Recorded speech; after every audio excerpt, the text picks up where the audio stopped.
My husband was finishing a 5-year prison sentence, and our entire family treated him with contempt and disdain. I drove 125 miles alone to pick him up. The moment he got in the car, he said urgently, "Slow down, we're not going home yet. I need you to take me to meet someone. There's $1 million we need to collect. My name is Hannah Miller and I'm 38 years old. If not for the catastrophe that struck 5 years ago, I would probably be just an ordinary woman. I'd go to work in the morning, come home to cook dinner, and check my daughter's homework at night. But from the day my husband was led away amidst the whispers of neighbors and the cold stares of relatives, my daughter's and my life was split in two. One half was the past, when our family was whole and laughter echoed through our small house. The other half was the 5 years I spent working, raising our child, paying off debts, and learning to stand firm against the scorn of the very people who once called my husband the pride of the family. My husband's name is David Miller. He's 4 years older than me. Before everything happened, he was the CEO of Heartland Produce Logistics. It wasn't a massive corporation, but it provided stable jobs for over 100 people. The company specialized in transporting, processing, and preserving produce for the agricultural regions around our state. During the good years, the company's trucks ran day and night, and my husband practically lived and breathed with his team of drivers and technicians. He wasn't a man of smooth words, but he was responsible and deeply valued loyalty. He'd given many struggling employees advances on their paychecks, and had even co-signed a loan for one whose family member was sick. That's why, when the case broke, I couldn't believe this man could be the greedy person they all said he was. The year before, Heartland had taken on a project to build a chain of inter-county cold storage facilities. The company received an advance of nearly $1.5 million for equipment purchases, warehouse renovations, and trial runs. But just a few months later, authorities discovered that a large portion of the money had been diverted to other, unauthorized expenditures. Some progress reports were also found to be falsified. The person who had directly signed the transfer orders and final approvals was my husband. The case file concluded he bore the ultimate responsibility. Though the trial had many complex details, most outsiders remembered one simple thing. David Miller had misused project funds and had to pay the price with 5 years of his life. Immediately after his arrest, the attitude of the extended family shifted so quickly it sent a chill down my spine. The same people who used to call him for help with home repairs, to ask for jobs for their kids, or to borrow money for business ventures all began to avoid us. His name was no longer mentioned in the family group chat. At every holiday dinner, they looked at my daughter and me with a mixture of pity and caution, as if his bad reputation was contagious. The most cutting was my father-in-law's older brother, Uncle Robert. As the family patriarch who managed the family trust and was accustomed to making all the decisions, his word was practically law. Once, in the middle of a crowded Thanksgiving dinner, he set his glass down and announced coldly, "This family has no nephew named David Miller. If he chose to be a criminal, he has no right to claim his ancestors." I was sitting nearby, and his words made my hands go ice cold. I wanted to stand up and fight back, but seeing my in-laws with their heads bowed in shame, I choked back my anger. The law had already judged my husband, right or wrong. I couldn't cause a scene at a family gathering. But from that moment, I understood that in Uncle Robert's eyes, my husband was no longer family, just a stain to be erased. His son, my cousin Kyle, was even worse. Kyle was 35 but had never held a steady job, drifting from one failed business venture to another, from opening a vape shop to investing in crypto. Before, whenever relatives mentioned my husband as a model of success, Kyle would sit silently, his face a mask of resentment. After David's downfall, it was as if Kyle found an outlet for years of pent-up jealousy. Every time he saw me, he'd drop hints that I should divorce David to save myself from the stigma of being a felon's wife. Once, he even sent my daughter an old news article about her father's case. My daughter, Lily, was only 10 at the time. She brought the phone to me, tears streaming down her face, asking why Uncle Kyle called her dad a fraud. It took me months to help her regain her emotional footing. Even so, some kids at school, repeating what they heard from their parents, would tease her about her father. Lily, once a cheerful girl, became quiet and withdrawn, avoiding any questions about her family. These wounds weren't visible, but I knew they had carved deep scars into her heart. That Wednesday afternoon, as I was reconciling invoices in the finance department where I worked, my phone rang unexpectedly. It was an officer from the correctional facility. After confirming my identity, he informed me that my husband would be released on Friday morning. I froze, my pen hovering over the paperwork. In my recent visits, David had never given me an exact date. He'd only said the paperwork was still being processed and told me not to wait or make any preparations. The officer explained that David himself had requested the release date be kept quiet, but at the last minute, he had listed my number as his sole contact. I sat in silence for a long time, then opened the family group chat. I typed a clear message. David was coming home on Friday morning. The drive from our house to the prison was over 125 miles. I asked if anyone could go with me. Nearly an hour passed with no reply. Then Uncle Robert wrote, "He has arms and legs. He can catch a bus. Don't make a big scene like the Miller family is proud of this." Kyle immediately chimed in, "Hannah, if you want to play the loyal wife, you go. The rest of us have lives to live. Nobody wants a souvenir photo in front of a prison gate." I read the messages and felt a strange calmness. Perhaps after 5 years, I had heard enough cruelty that tears no longer came easily. I simply typed, "I understand," and left the group. My father-in-law had a heart condition and was too frail for a long drive. My mother-in-law sat in the kitchen, a mix of joy and tears at the news of her son's return. She said she missed him but didn't know whether to hug him or scold him when she saw him. I held her thin, frail hand and said softly, "Me going to pick him up doesn't mean I believe he's completely innocent. I just don't want my husband's first day of freedom to begin with him standing alone outside the prison gates." That evening, Lily asked if she could come with me. But as I started packing some clothes, she sat quietly for a long time before saying she was scared. I didn't push her. In the past 5 years, the adults in her life had forced her to endure far too much that was never her burden to carry. The next morning, just as I was leaving, Lily ran out and handed me a gray wool scarf. She looked down, her voice so soft I had to lean in to hear. "Can you give this to Dad for me? But don't say I bought it. I don't know what to call him when I see him." I took the scarf, a sting in my eyes. I didn't blame her, nor did I blame my mother-in-law. I quietly placed the scarf in my bag, locked the door, and walked outside. The sky was still dark. The road ahead stretched over 125 miles. I didn't know what state of mind the man walking out of those gates would be in, nor did I know what awaited our family. I only knew that on that I left the house just after 4:00 a.m. The neighborhood was still cloaked in darkness, with only a few streetlights casting pale, lonely patches of light on the asphalt. In the trunk was a new set of clothes. The shoes I'd bought last week, not knowing when I'd have the chance to give them to him. A few containers of food, a thermos of hot coffee, and Lily's gray wool scarf. I didn't tell anyone that I had barely slept. Every time I closed my eyes, I remembered the day David was led from our house. A crowd had gathered to watch neighbors, acquaintances, even a few relatives he had once helped. But no one stepped forward to offer a word of comfort. Lily, just 8 years old, clutched my shirt, asking why they were taking her daddy away. 5 years had passed, and that question still had no simple answer for a child. The 125-mile drive was quiet in the early morning. I drove slowly, without music, listening only to the steady hum of the engine and the wind whistling past the windows. Occasionally, I'd reach over and touch the bag on the passenger seat, as if to make sure my daughter's scarf was still there. I arrived at the prison gates before 8:30 a.m.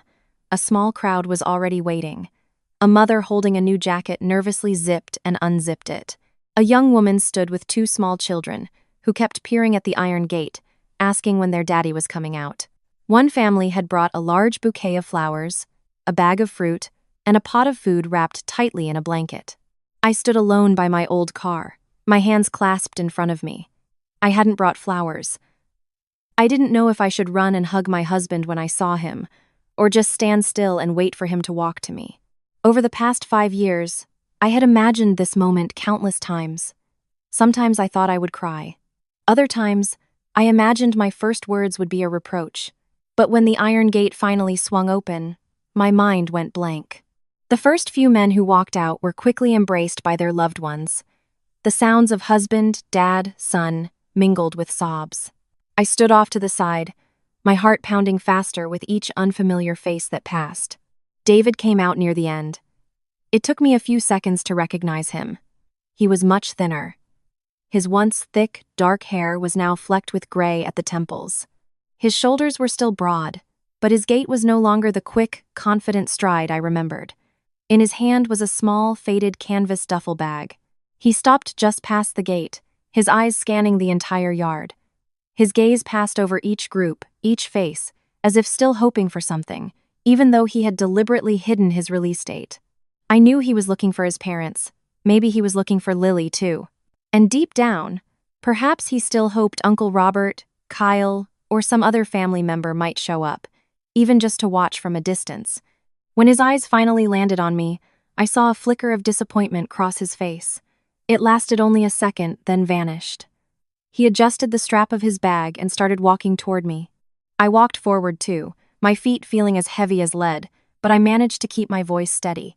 "I'm here to pick you up." He stood before me, his eyes traveling from my hair down to my hands, then back to my eyes. 5 years isn't a lifetime, but it's long enough to make two people who once shared a home feel like strangers. He didn't hug me right away. He just placed his hands on my shoulders, squeezed gently, and asked, "Is Lily okay?" I told him she was fine, that she was in school, and that she knew he was coming home today. He was silent for a moment, then asked if she had wanted to come. I didn't lie. I told him she had planned to, but in the end, she was scared. He bowed his head, his gaze fixed on his worn-out shoes. "It's not her fault," he said. "I'm the one who made her go through things she shouldn't have." I took the wool scarf from my bag and handed it to him. I didn't say who it was from, only that the morning air was still cold and he should wear it to stay warm. He took it, gently stroking the edge, and looked at me as if wanting to ask something. But he didn't.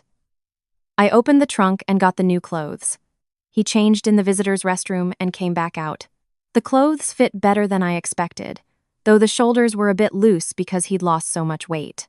I gave him the container of food and the thermos of coffee. He ate slowly, savoring every bite, not leaving a single grain. When we got in the car, he sat in the passenger seat, his hands resting neatly on his knees. I put our home address into the GPS and started the engine. Just as I was about to pull away, he suddenly reached out and lightly touched my wrist. "Hold on, not home yet," he said.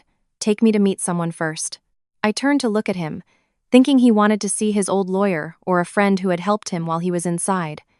He gave me the name of a small diner about 20 miles from the prison. "Who is it?" I asked. "It's Miss Miller," he replied. "The former head accountant at Heartland." The name made me pause. For the past 5 years, Susan Miller had all but vanished from our lives. I only knew she'd been called in for questioning multiple times during the investigation and had then moved away. Before I could ask more, David's voice dropped. "She's holding some documents. I have to go there today to sign off on them. There's $1 million we need to collect." I thought I'd misheard. My foot, resting on the brake, instinctively pressed down harder, causing the car to jolt. "What $1 million?" He turned to look at me directly. There was no joy on his face, none of the excitement of a man who'd just discovered a large fortune. Instead, his eyes were heavy, wary. He explained that it wasn't money from the cold storage project, nor was it some secret fund he'd stashed away. The money came from the sale of his shares in another company, formed long before the trouble at Heartland began. According to the agreement, the funds were placed in an escrow account. The money could only be released once he had completed his criminal sentence and provided in-person verification. I was still skeptical. For 5 years, my daughter and I had struggled, selling our second car, cutting every possible expense, and paying off family-related debts. Not once had he ever mentioned this money to me. He looked out the window, his voice low and strained. He said that at the time, everything was too chaotic. If the $1 million had been revealed, the money could have been dragged into legal disputes or become a target for those trying to pin all the blame on him. What made him anxious now wasn't just collecting the money. In the last 3 days, someone had twice attempted to use an old power of attorney to transfer the entire sum to the account of another company. "Who would do that?" I asked. He didn't answer right away. He clutched his daughter's wool scarf in his hands and said, very slowly, "If Miss Miller is right, the person trying to take the $1 million isn't a stranger." A chill ran down my spine. He turned to me, his eyes now devoid of the vulnerability of a man who had just walked out of prison. "It's family." I didn't ask any more questions on the way. His words, "It's family," echoed in my head, making the 20-mile drive feel heavy and oppressive. Outside the window, fields and roadside houses drifted by slowly. My husband sat silently, holding the gray wool scarf on his lap, occasionally glancing at the clock, as if fearing that any delay would be catastrophic. The diner Susan Miller had chosen was tucked behind an old gas station. It was a single-story building with a low tin roof and a faded sign out front. It wasn't yet lunchtime, so there were only a few customers inside. In the farthest corner, a woman in her late 50s sat facing the door. Beside her, she clutched a black briefcase. I recognized Miss Miller after a few seconds. She was thinner than I remembered, with streaks of gray in her hair, and her face wore a constant look of vigilance. The moment she saw David, she shot to her feet, her eyes red, but she didn't step forward to shake his hand or offer a greeting like an old acquaintance would. Her first words made both my husband and me freeze. "You got out sooner than they expected. If you'd been 3 days later, the money might have been gone." We sat down at the corner table. Miss Miller didn't order food, just asked the waitress for a pot of hot tea, and then opened her briefcase. Inside were numerous file folders, each neatly labeled with dates. Her organizational habits hadn't changed since her days as Heartland's head accountant: meticulous, precise, and never misplacing a single document. The first file contained the transfer agreement for the 25% stake David had owned in a company called Tri-State Agricultural Packaging. I had never heard him mention this business. He explained that Tri-State was established almost 3 years before Heartland. It was funded with his personal savings and co-founded with an old friend. The company, which produced cardboard boxes and trays for produce, operated completely independently of the later cold storage project. Just before his arrest, he had agreed to sell his entire stake to a man named Howard Vance for $1 million. Because he was under investigation at the time, they agreed not to transfer the money directly to him but to place it in an escrow account. This was to prevent the funds from being misconstrued as an attempt to hide assets or evade liabilities related to the case. After an investigation, the authorities determined that the capital in Tri-State did not originate from Heartland's funds and was not directly related to the charges he faced. However, the contract stipulated that the money would only be released once the seller completed his criminal sentence and provided in-person identity verification. I flipped through the pages, seeing all the official stamps, account numbers, and related appendices. The paperwork was too detailed to be a story my husband had concocted after getting out of prison. But instead of feeling relieved, I was more confused. If the $1 million was a legitimate asset, why had he never mentioned a word of it to me in 5 years? Perhaps, sensing the question in my eyes, David was about to explain, but Miss Miller placed another file on the table. It contained copies of 2 transaction requests sent to the escrow agent within the last week. Both requested the transfer of the entire $1 million to the account of a company named Success Innovations, LLC. The person who submitted the documents had used a power of attorney bearing David's signature, along with a copy of his ID and a notarized certificate. Miss Miller said that when she first received the notification, she thought David had changed his mind while in prison. But upon checking, she discovered that the date on the power of attorney fell within a period when he had no recorded visitors who matched the notary's name. The signature looked remarkably like David's. Not just the penmanship, but even the characteristic flourish at the end of his name was perfectly imitated. Without the prison's visitor logs and verification records, the document could have easily passed a routine inspection. I asked if she had reported it. She said she had immediately sent a written request to halt the transaction and asked for an investigation into potential forgery. However, to completely block the transfer request, my husband had to appear in person, verify his identity, and confirm he had never issued the power of attorney. What chilled me to the bone was the registered address of Success Innovations, LLC. It was the house where Kyle was living, the one his parents had bought for him after one of his business ventures failed. My husband glanced at the address once and put the paper down, his face showing no surprise, as if he had already suspected it. But I remembered every venomous message Kyle had sent in the family group chat, remembered how he'd mocked me for going to pick up my husband. A man who claimed he wanted nothing to do with a convict was secretly trying to take all of his assets just days before his release. Miss Miller continued, explaining that the witness who signed the power of attorney was a former employee of Heartland.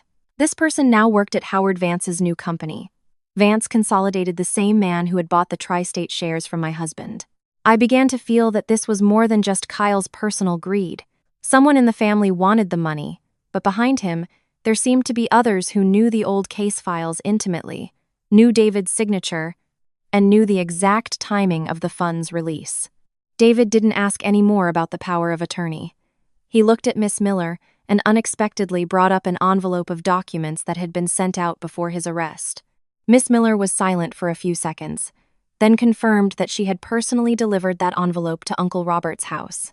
Inside were copies of operational logs, minutes from a critical meeting, and a partnership agreement involving the people who had run the company with my husband. He had instructed her that if he couldn't use those documents himself, Uncle Robert was to give them to me. My hand froze on the edge of the table. For 5 years, Uncle Robert had never given me anything. On the contrary, he had repeatedly insisted that my husband had brought everything upon himself, that the case was closed, and the family shouldn't dredge up the past. I asked Miss Miller if she was certain Uncle Robert was the one who received it. She produced a photo of a delivery log. Below was his signature and driver's license number. The date and time were clearly marked, less than 2 days before David was arrested. David stared at the page for a long time. I could see his hand, hidden beneath the table, clench into a fist, but his voice remained calm.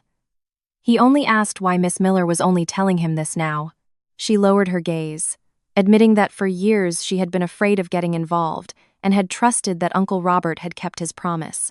It was only when someone tried to transfer the $1 million with a forged document that she realized the papers from years ago might have never been intended to protect my husband. Before we left the diner, Miss Miller gathered her files and said slowly that the $1 million was just the bait that made them panic and reveal themselves. What they were truly afraid of, she said, was what lay inside the envelope Uncle Robert had hidden for 5 years. I looked at my husband. He didn't answer, just gripped the file in his hand. At that moment, I knew my trip to pick up a man finishing his sentence was no longer just about bringing him home. We were stepping back into a story that was supposed to have ended 5 years ago. Leaving the diner, we didn't head straight home. David told me to drive to an old residential area near the bypass. It was a neighborhood built years ago, with houses packed closely together, most of them faded with time. The car stopped in front of a small 2-story house. The paint on the blue iron gate was peeling in several places. I looked at the address and then at him. Whose house is this? He didn't answer right away, just got out of the car. He stood on the sidewalk, observing it for a long time. His eyes lingered on the padlock on the gate, the withered potted plant on the porch, and the closed second-floor window. I had a feeling this place wasn't entirely unfamiliar to him. He took a small key from his duffel bag. The gate swung open. Inside, it was cleaner than I expected. The house was sparsely furnished, with only an old dining set, a wooden bed, a wardrobe, and some basic household items. On the table was a fresh pitcher of water, a sign that someone visited regularly. Only then did he tell me. The house had been rented by 3 of his old friends since the day he was transferred to the state prison. They were afraid that after his release, he wouldn't want to or couldn't go straight home to his family, so they had quietly kept a place for him. For the past 5 years, they had taken turns paying the rent, with Miss Miller holding the key. The 3 friends were Ethan Cole, Mark Peterson, and Chris Jenkins. They had built Heartland Logistics with David from the days when they had only a few old trucks and a rented warehouse. Ethan handled clients and contracts. Mark managed operations, and Chris was in charge of mechanics, technology, and the cold storage systems. During my husband's sentence, all 3 had visited him regularly. Sometimes they came together, other times individually. When Lily was seriously ill with pneumonia, Mark had quietly sent me money for the hospital bills. Chris had fixed our leaking roof after a major storm and refused to take any payment. Ethan was the one who visited most often, always telling me that David had taken the fall for them. But David hadn't told any of them his release date. He said he didn't want his homecoming to feel like a reception weighed down by a sense of obligation. He also wanted to see, after 5 years, how much of these relationships was genuine friendship and how much was just duty. Less than an hour later, Mark and Chris arrived. Both of them froze when they saw David standing in the living room. Mark reacted first, walking in quickly, his eyes red. He reached out his hand, then let it drop awkwardly. Chris stood behind him, his lips pressed together, his expression a mixture of joy and guilt. No one hugged, as I had imagined. The 3 men just stood there, looking at each other for a long time. Some distances can't be closed with a handshake, especially when 5 years in prison, old testimonies, and too many unspoken debts lie between them. Ethan arrived nearly half an hour later, carrying a large bag of fruit. The moment he saw my husband, his voice choked up as he called his name. Compared to Mark and Chris, Ethan's emotion was the most palpable. He repeatedly scolded David for hiding his release date, saying if they had known, all 3 would have been there to pick him up that morning. David didn't return his enthusiasm. He invited everyone to sit down and placed a small notebook on the table. The atmosphere in the house shifted instantly.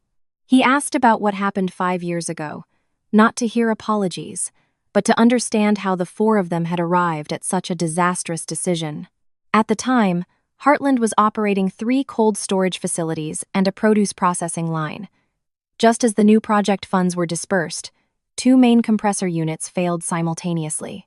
Hundreds of tons of produce were at risk of spoiling, workers' pay was delayed, partners were demanding action, and the bank refused to extend more credit because the company had hit its limit. Ethan was the one who proposed temporarily diverting a portion of the project funds to cover the 3 most urgent needs. Mark signed for the equipment and allocated manpower. Chris adjusted the technical progress reports to align with the rescue plan. The final signatory was David. All 4 believed that after the next harvest season, payments from clients would be enough to repay the funds within 3 months. They didn't take the money for themselves or use it for personal expenses. But regardless of the motive, saving jobs and produce using the funds for an unapproved purpose was a violation of the agreement. As my husband recounted the story, a heavy feeling settled in my stomach. For 5 years, I had believed there was some injustice in his case, but only then did I understand he wasn't entirely a victim. He had truly signed the papers, truly known the risks, and still made that choice. The problem was, before the anticipated revenue could come in, the most profitable contracts and a key transit warehouse were transferred to Howard Vance's company, Vance Consolidated. Heartland lost its main source of income, couldn't cover the deficit, and quickly collapsed. During the investigation, all 4 of them could have been prosecuted. But Ethan's wife had just given birth to their 2nd child, and they had almost no assets. Mark's wife was waiting for major surgery. Chris's mother had suffered a stroke and needed constant care. David was the only one with a more stable financial footing and held the highest position. He testified that he had directed all the decisions. The other 3, he claimed, were only carrying out their duties and were unaware of the source of the funds. I looked at my husband, a difficult emotion rising within me. He had protected them, but in doing so, he had unilaterally made me and our daughter bear the consequences with him. He hadn't asked if we had the strength to survive those 5 years. Perhaps he sensed what I was thinking, because he said curtly, "At the time, I thought if I could handle it, it would stop with me." Mark bowed his head, his hands clasped tightly. Chris turned to face the window. Only Ethan kept repeating, "David saved all 3 of our families. We'll never forget it." After my husband went to prison, the 3 of them pooled their resources to start a new transport company. It began with just a few leased trucks, but by retaining some old clients, the business gradually stabilized. Today, the company has healthy revenues and employs over 60 people. Mark suggested that after David rested, he could come back to run the new company.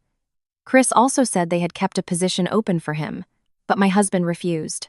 He said he had just walked out of prison. He couldn't just sit back in a manager's chair as if nothing had happened. He took out the file Miss Miller had given him and said, "If we get the $1 million back, it can't just be for our family.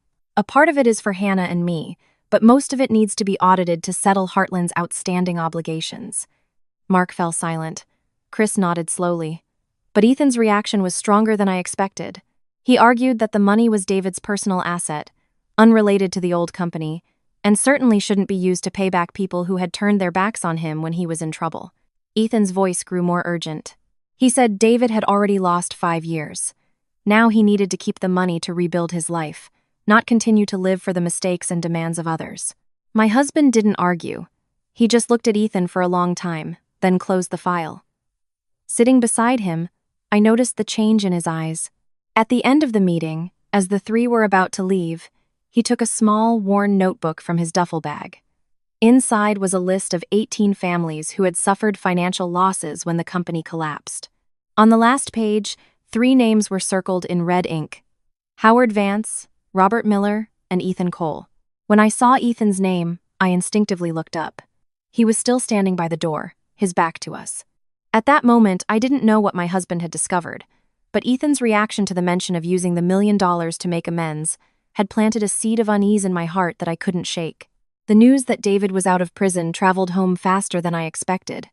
We had been on the road for less than half the distance from the rented house when my phone started lighting up nonstop. At first, it was a few polite "how are you" texts.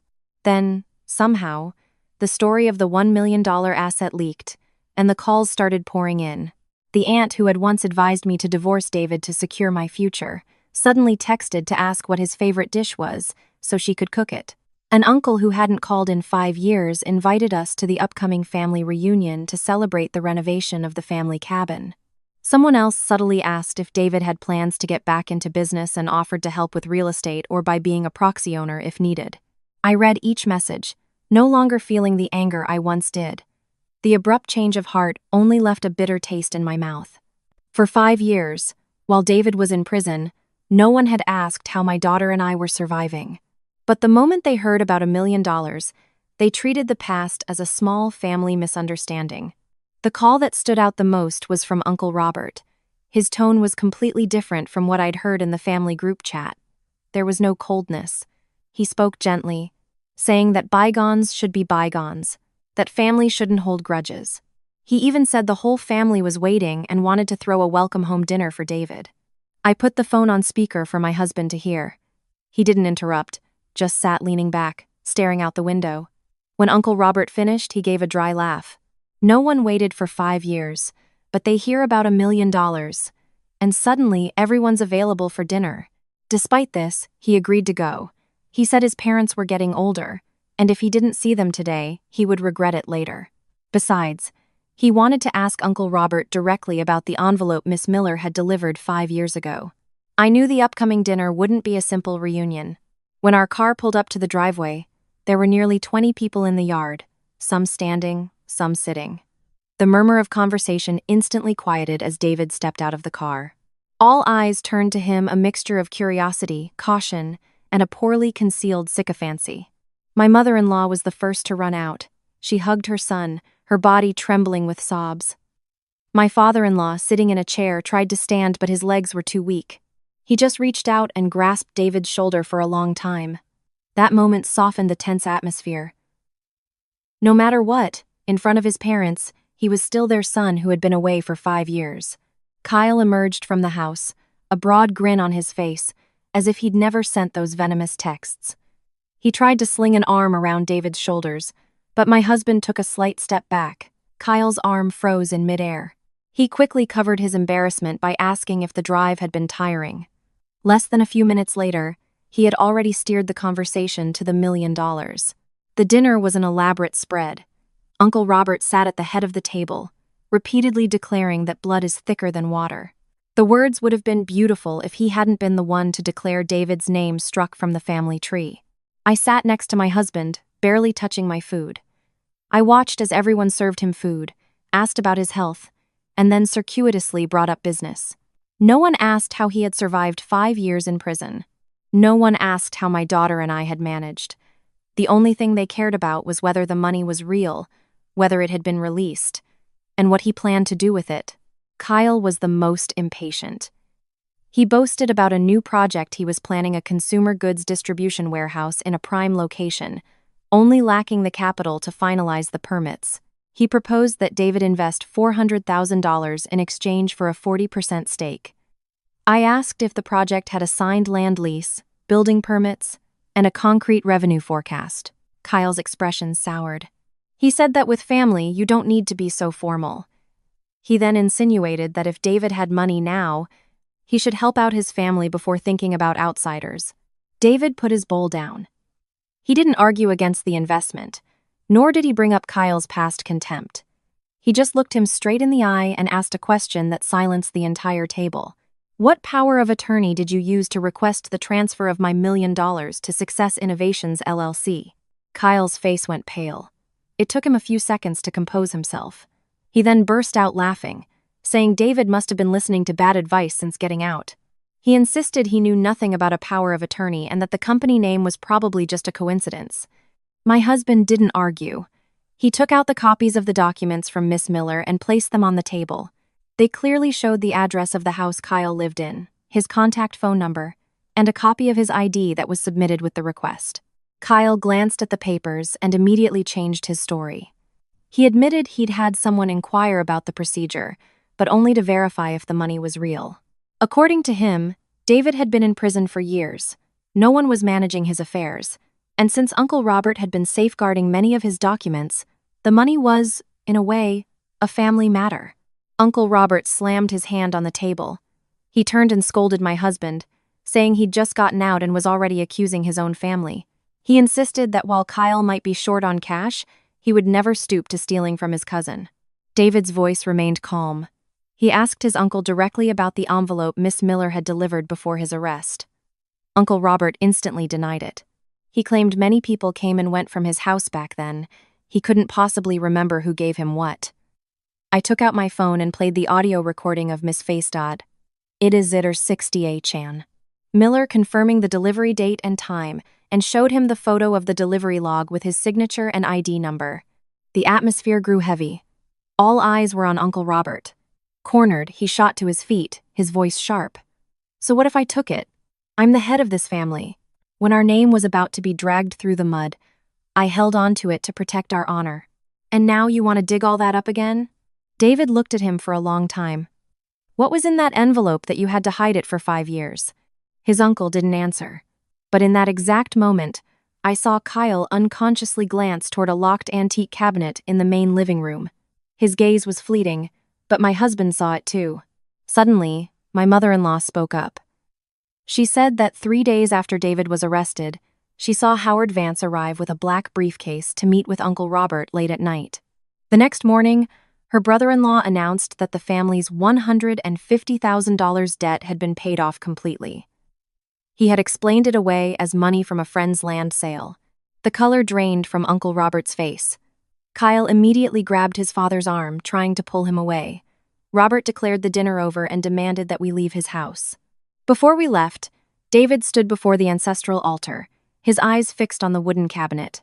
He said, slowly and clearly, that he was giving his uncle one night.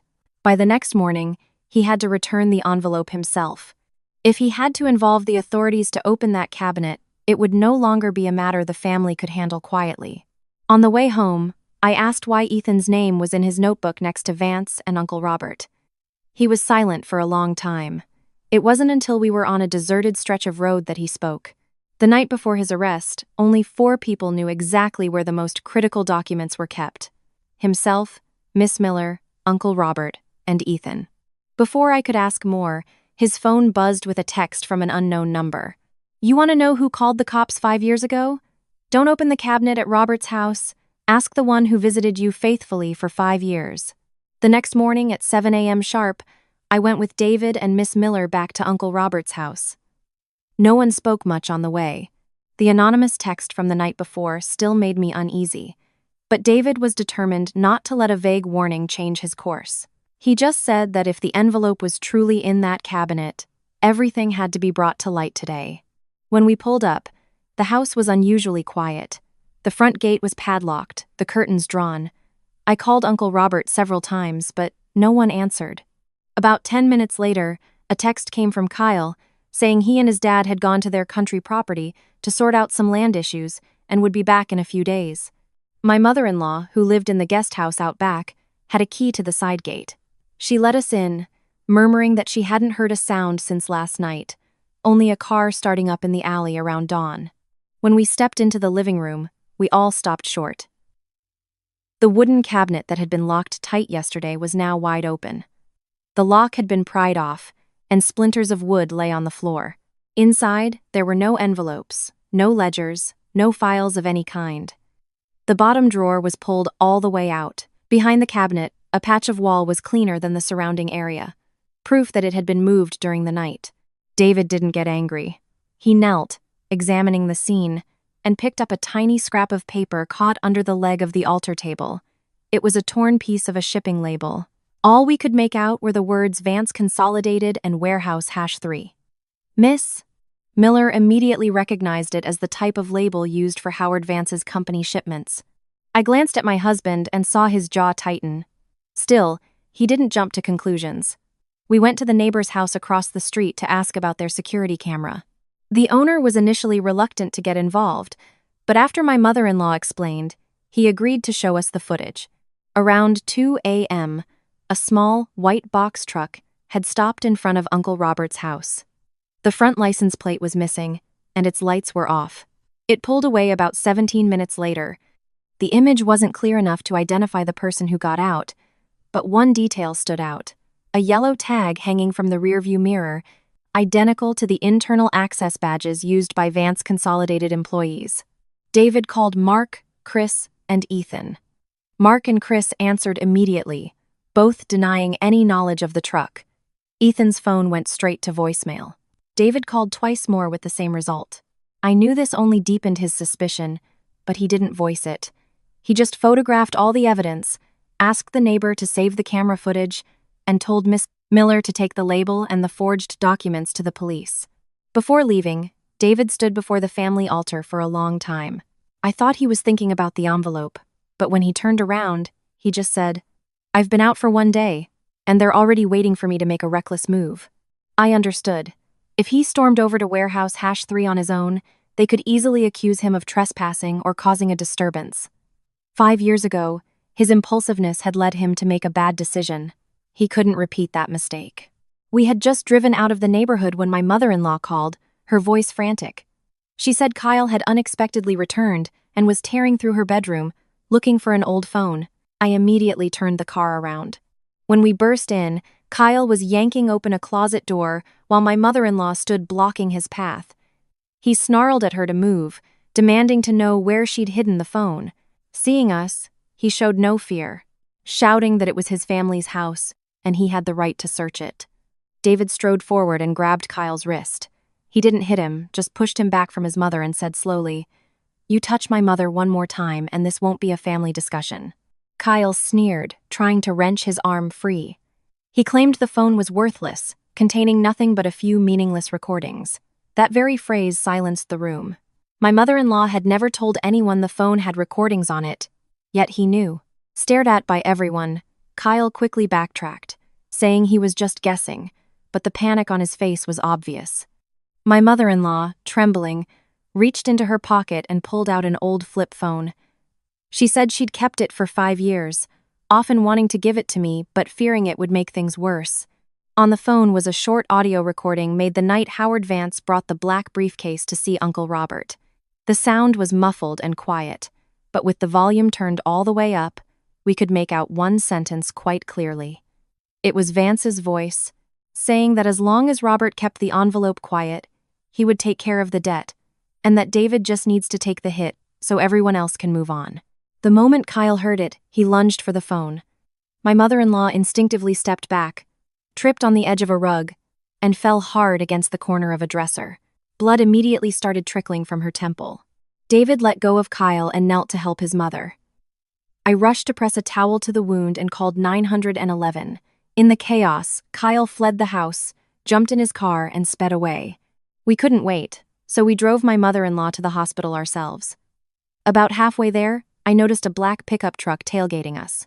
At first, I thought it was a coincidence, but it kept accelerating, forcing our car toward the guardrail. David looked back, then told me not to panic. He recognized a long dent on the truck's rear door. very similar to one on a truck from a photo of Vance Consolidated's warehouse. I slammed on the brakes, then swerved into a lane leading to a police checkpoint. The pickup truck immediately veered off in another direction. At the hospital, the doctor said my mother-in-law had a scalp laceration and a mild concussion, but thankfully no serious injuries. When she regained consciousness, she clutched David's hand, tears streaming down her face. She confessed that 5 years ago, she had listened to Uncle Robert and stayed silent, afraid her son's sentence would be even harsher. Only now did she understand that her silence. David pulled the blanket up for her, his voice calmer than I expected. "You're alive, Mom, and you're willing to speak now. That's what matters. I don't need you to pay for someone else's mistakes." I stood beside them, watching them hold hands, my heart heavy.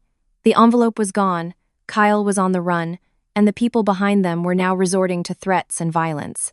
From that moment, I knew they weren't just afraid of losing $1 million. They were afraid the truth in that envelope could bring down everything they had concealed for 5 years. That afternoon, Mark and Chris came to the hospital to visit my mother-in-law. When they heard that Kyle had pushed her and that a pickup truck had chased us, their faces changed. Mark kept asking if she was seriously hurt, while Chris stood in the hallway, making calls to friends, trying to find out who owned the truck. David didn't say much. He just recounted the story of the forced open cabinet, the warehouse #3 label, and the recording on his mother's phone. When he mentioned the recording, Mark suddenly remembered something. Early that same morning, Ethan had called him, asking detailed questions about whether the $1 million had been released from escrow. At the time, Mark just thought Ethan was anxious on David's behalf and didn't think much of it. Chris added that for the past few months, Ethan had been meeting frequently with Howard Vance. Whenever asked, Ethan would say he was negotiating a transport contract for their new company. Since their business was still small and needed large clients, neither Mark nor Chris had been suspicious. Only now did those meetings seem sinister. David still didn't jump to conclusions. He asked Mark to check their company's fleet management system. After a few minutes on his laptop, Mark discovered that a small refrigerated truck had been taken from their lot the previous night. The dispatch order was created under Ethan's administrative account but listed no purpose for its use. GPS data showed the truck had stopped near Uncle Robert's house around 2:00 a.m., then moved to an old warehouse district on the edge of town. It was a place Heartland had once leased as a transit point before the company collapsed. Mark immediately suggested they go check it out. David stopped him, saying all evidence had to be reported to the authorities first. No one was to go storming into the warehouse on their own. I realized my husband had changed. The David of 5 years ago would have rushed over immediately, thinking he could handle everything himself. We had just sent the truck's location to the police when more bad news arrived. Miss Miller was unreachable. Her phone was off. Her car was found abandoned about a mile from the diner where we had met that morning. Her purse was still on the seat, but the briefcase containing her files was gone. Less than 10 minutes later, David's phone received a text from an unknown number. The sender demanded he go to the cold storage warehouse alone, bringing the signed documents to release the $1 million. If he told anyone or was late, Miss Miller would not be safe. I read the message, my palms turning ice cold. David immediately stood up to leave, but I blocked his path. I knew he couldn't abandon Miss Miller, the woman who had safeguarded his documents for 5 years. But if he went alone, he would be walking straight into a trap. I told him that saving someone didn't mean walking into their snare empty-handed. After a moment of silence, he agreed to cooperate. A GPS tracker and a recording device were prepared. Mark and Chris would only follow to identify exits and entrances, with strict orders not to act on their own. The warehouse was isolated, set behind a row of abandoned factories. Weeds grew high outside, and the old company sign was rusted, but lights were on inside. David walked in through the main door, holding a bag of fake documents as instructed. We were parked a short distance away, listening to the audio feed. The first voice we heard wasn't Howard Vance's or Kyle's, it was Ethan's. He stood in the middle of the warehouse, his face weary, his eyes bloodshot. Miss Miller was locked in a storage unit in the back, her hands bound with zip ties. The temperature hadn't been lowered yet, but the unit was airtight. Ethan said he just wanted to get the envelope back and force David to drop everything. He argued that if the old case was reopened, their new company would collapse. Dozens of employees would lose their jobs, and the three families David had once protected would be dragged back into the legal mess. David asked why he had to involve Miss Miller. Ethan looked down for a moment. "That woman knows too much," he said, and she refused to hand over the files. When David reminded him that he had taken full responsibility so that Ethan's wife and children could have peace, Ethan suddenly broke down crying. But his tears didn't stop him. "You endured 5 years. You should just stay silent one more time," he pleaded. "You made a sacrifice once, just sacrifice again. It's the only reason we have what we have today." David's voice came through, calm and steady. "Sacrifice is a choice someone makes for themselves. Forcing someone else to keep carrying your burden is theft." Ethan threw a stack of papers on a table, demanding that David sign a document voluntarily relinquishing his rights to the $1 million to an intermediary company. He said that once he signed, Miss Miller would be released, and everything would be over. David refused. Immediately after, we heard the hum of machinery. Ethan had turned on the cooling system for the unit where Miss Miller was being held. Her faint, desperate banging on the door came through the listening device, and I could no longer stay calm. I immediately relayed their exact position and requested backup to move in. Inside, David didn't attack Ethan. He tried to stall for time, asking him where the real envelope was. Ethan backed away, saying he'd gotten the envelope from Uncle Robert's house but hadn't had a chance to deliver it to Vance because David got out of prison earlier than expected. When he heard people approaching from behind, Ethan panicked and tried to escape through a service exit. Chris, who was waiting outside, recognized him and tried to block his path but was struck in the shoulder with an iron bar. Mark immediately tackled Ethan, and the two wrestled on the warehouse floor. Meanwhile, David rushed to the control panel, shut down the cooling system, and used a crowbar to break the lock on the storage unit. Miss Miller was helped out, shivering uncontrollably. Her lips blue and her breathing labored, but she was conscious. Ethan was finally subdued. In his pocket, they found a copy of the forged power of attorney, a Vance Consolidated employee ID, and the key to the truck that had been seen outside Uncle Robert's house. As he was being led away, he turned back to look at David, his face twisted with rage. "You think you're so noble, don't you? It's because you're always better than everyone else that we all wanted you gone." His words sent a chill through me. Behind all the prison visits, the words of gratitude, and the feigned guilt was an inferiority complex that had quietly festered into hatred. Miss Miller was helped into an ambulance. Before the doors closed, she grabbed my hand, forcing the words out through ragged breaths. "The envelope Ethan took from Robert's house. It's not the original." I didn't have a chance to ask more before the paramedics took her away. The ambulance left the warehouse complex, leaving behind the sounds of sirens, flashing lights, and the stunned faces of those who remained. Ethan had been exposed, but Miss Miller's words meant the biggest secret was still out of our reach. And I knew the person behind him was far from finished. Following the incident at the cold storage warehouse, Ethan was taken into custody to be questioned about the kidnapping of Miss Miller, the use of forged documents, and his attempt to coerce David into signing over the rights to the $1 million. Initially, he denied everything. He claimed Miss Miller had come to the warehouse voluntarily to negotiate, and that the zip ties were just her way of staging the scene to frame him. But his story didn't hold up for long. Security cameras on the road leading to the warehouse captured footage of Miss Miller's car being cut off. The ligature marks on her wrists, the control data from the cooling system, and the audio recording David carried all proved that Ethan had planned the entire event in advance. When he could no longer deny it, he began to talk about the case from 5 years ago. Ethan admitted that he was the one who had anonymously tipped off the authorities about the misuse of project funds. His original intention, he claimed, wasn't to send David to prison. He just wanted regulators to step in and apply enough pressure to force David out of his leadership position. After years of working together, Ethan had always felt he was living in my husband's shadow. The more the employees trusted David, the more insignificant Ethan felt. When the company landed a new contract, people talked about David's foresight. When a crisis occurred, everyone went to David first. Even Ethan's own wife, during arguments, had once blurted out that if he had half of David's drive, their family wouldn't be struggling. These comparisons accumulated over time and festered into a deep-seated insecurity.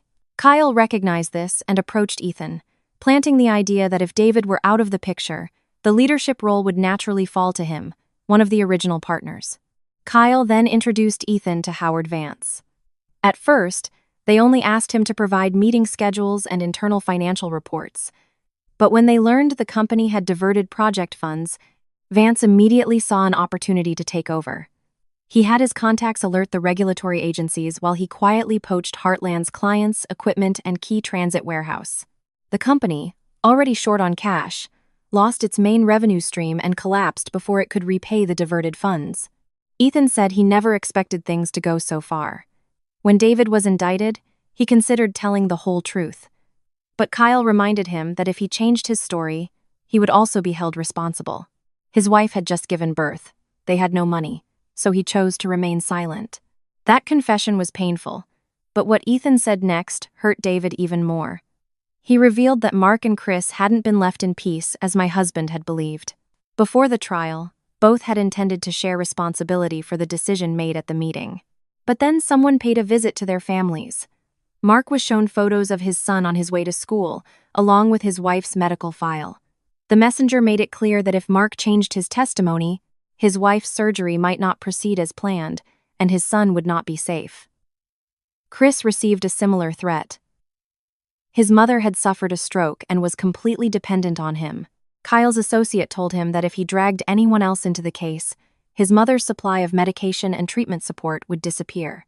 What stunned me was that the person who directly delivered these threats wasn't Howard Vance, but Kyle. He was acting on Uncle Robert's instructions, all to force a unified story that David had acted alone, thereby closing the case as quickly as possible. David didn't blindly trust the words of a man trying to lessen his own culpability. He asked Mark and Chris to meet him, without telling them what Ethan had confessed. When asked directly, Mark was silent for a long time before bowing his head in admission. He recounted how, on the day of his wife's scheduled surgery, an envelope was left on his doorstep. Inside were photos of his son, his school schedule, and a handwritten note. If his father opens his mouth, his son won't have a safe path to school. Mark was terrified. He followed the instructions of the lawyer Uncle Robert had recommended, testifying that he was only performing his operational duties and was unaware of the source of the funds.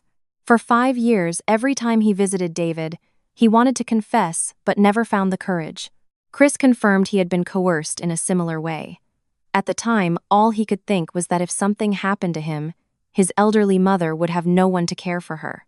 So he let David stand alone and answer the questions that the entire group should have faced together. When my husband heard this, his face grew cold. He wasn't angry that they hadn't saved him. What hurt the most was that for 5 years, they had called him their savior, had visited him regularly, yet had never told him that another hand was pulling the strings behind their silence. Mark suddenly dropped to his knees. David immediately pulled him back up. "You were scared, and you did it to protect your wife and son. I don't blame you for that," he said.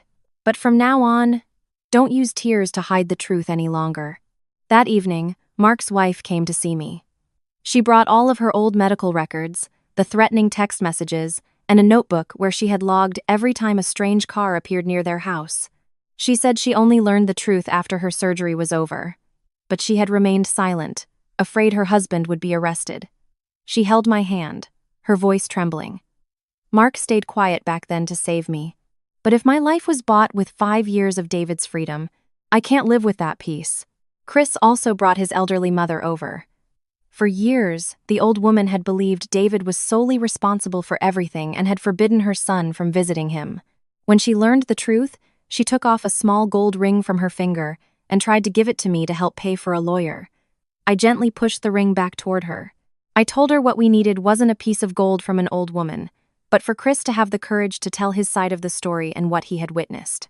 These meetings made me realize that David wasn't the only one who had sacrificed. Mark and Chris had also lived for 5 years in fear, guilt, and dependency. But their suffering couldn't justify their false testimonies or allow my husband to continue carrying their burden. Both finally agreed to sign supplementary statements, accepting responsibility for their parts in the ordeal. Just when we thought the truth was starting to come together, Miss Miller received an urgent notice. The escrow company had frozen all procedures to release the $1 million. Howard Vance's company, Vance Consolidated, had just filed a claim asserting that the money was, in fact, derived from the assets of Heartland Logistics. Howard Vance had begun his counterattack. The notice freezing the $1 million fund arrived late in the afternoon. Vance Consolidated had submitted a contract addendum, claiming that the shares David once held in Tri-State Packaging were actually purchased with funds from Heartland Logistics. If this document were validated, the money would no longer be considered my husband's personal asset, but could be treated as an asset linked to the original criminal case. Miss Miller reviewed the document meticulously. The signature at the bottom was so similar to David's that even I struggled to spot a difference. The company seal was the correct model from that time, and the formatting was nearly flawless. However, she found one small discrepancy. The list of responsible parties included the name of an employee who hadn't started working at Heartland until long after the date on the document. The font and numbering style of the addendum also matched a template the company adopted nearly a year later. These signs suggested the document had been created recently and backdated. But to prove it conclusively, we needed the original data from the old accounting system or the documents hidden in the envelope Uncle Robert had concealed. David didn't seem overly disappointed about the money. What worried him more was that Vance would dare to use such an elaborately forged document, which meant he had someone on the inside who knew the old company's internal procedures intimately. He said this fight was never just about the money. The $1 million was the bait that made them expose themselves. But what they were really trying to protect was a chain of misconduct stretching back 5 years. While we were still figuring out our next move, Kyle disappeared from his home. The car he usually drove was found abandoned near a cargo depot. His phone turned off. Uncle Robert couldn't reach his son either. A sense of dread began to creep in, but I tried to tell myself that Kyle was just hiding. Around noon the next day, my phone rang. It was Lily's homeroom teacher. Her voice was strained.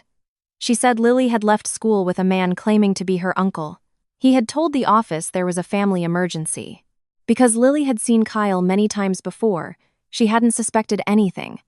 When the teacher tried to call the number he provided to confirm, the line was disconnected. I stood frozen in the middle of the room, the phone nearly slipping from my hand. The moment David heard, he shot to his feet. We called Lily's phone over and over, but it wouldn't connect.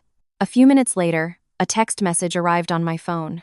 The sender demanded that David withdraw all his statements regarding the forged power of attorney and hand over his mother's old phone. If not, we would never know where they had taken Lily. I read the words again and again, a fear so intense it felt like a physical pain in my chest. For 5 years, I had tried to shield my daughter from the conflicts of adults.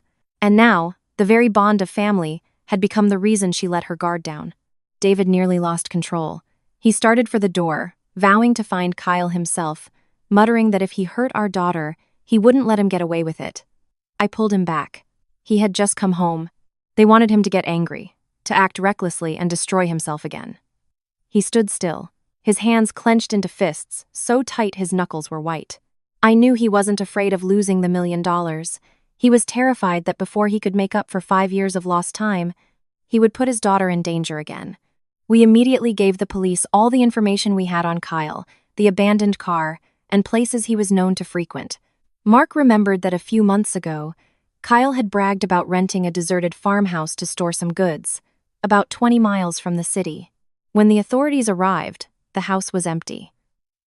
On the living room floor was Lily's backpack and the gray wool scarf she had sent to her father. A small camera was mounted on the wall, streaming live. David's phone rang immediately. It was Kyle's voice, filled with a sick glee. He said the farmhouse was just a diversion. Lily was being held somewhere else. For every minute David delayed in signing the withdrawal papers, our daughter would endure another minute of terror. I forced myself to stay calm and started talking to him, trying to prolong the call. I asked him why he would do this when David had bailed him out of debt so many times, found him jobs, and never once held it over him. Kyle suddenly screamed into the phone. He said it was precisely because David was always helping that he was treated with such contempt. The whole family saw him as a useless failure, while David, even after going to prison, was still spoken of with more respect. He always acts so generous, Kyle spat. But every time he gave me something, people just looked at me like I was a leech. I realized then that the money was only part of it.